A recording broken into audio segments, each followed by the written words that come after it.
Mattie stole through the dark to the small clearing between the house and the narrow creek that ran through the property.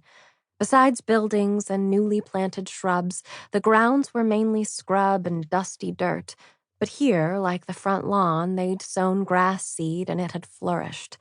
Most of the trees on the property were donated saplings, with only a few live oaks and towering pecans there long before the home was built.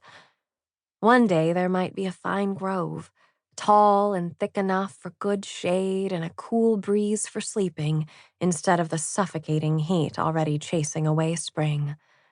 Beside a fledgling blackjack oak, Mattie dropped to her knees and inhaled the dusky aroma of earth, grass, and bark, and then she tried to pray. Tried to feel as if someone, anyone, heard her when she pleaded into the relentless cry of locusts.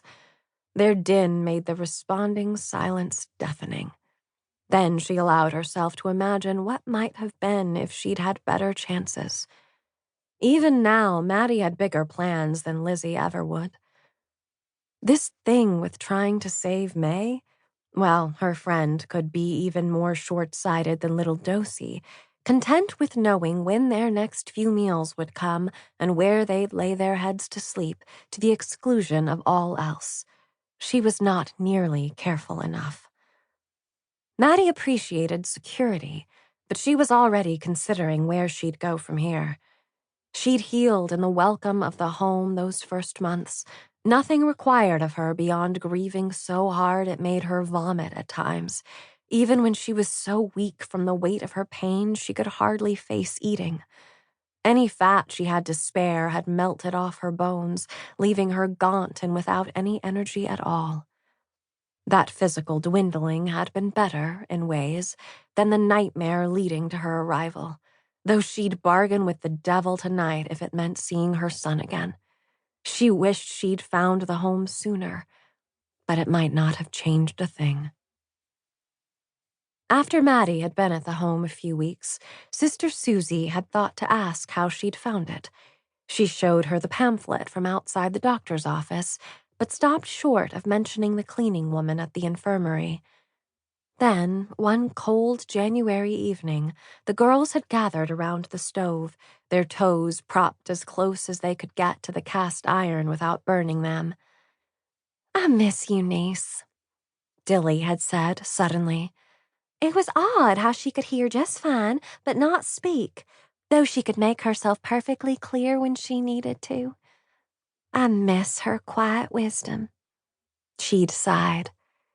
Mattie usually tuned out the chatter, but she sat up straight. When did she leave? Dilly had looked cautiously to the others before answering.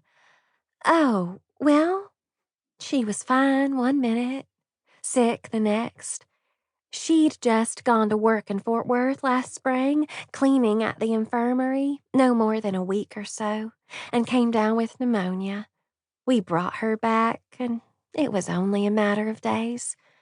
We were terribly sad, but thankful she died here and not alone with strangers. She's out there in the burying ground.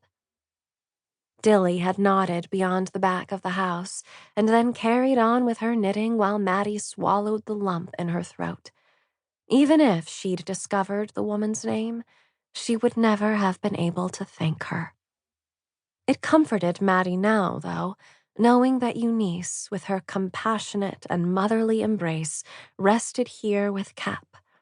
If Mattie could only believe in an afterlife. Had Cap been punished because Mattie strayed from her mother's principles? If so, real faith was out of the question. How could she trust a God who would allow such a thing? She dreamed now of living anywhere but Texas, where summers were more than she could bear.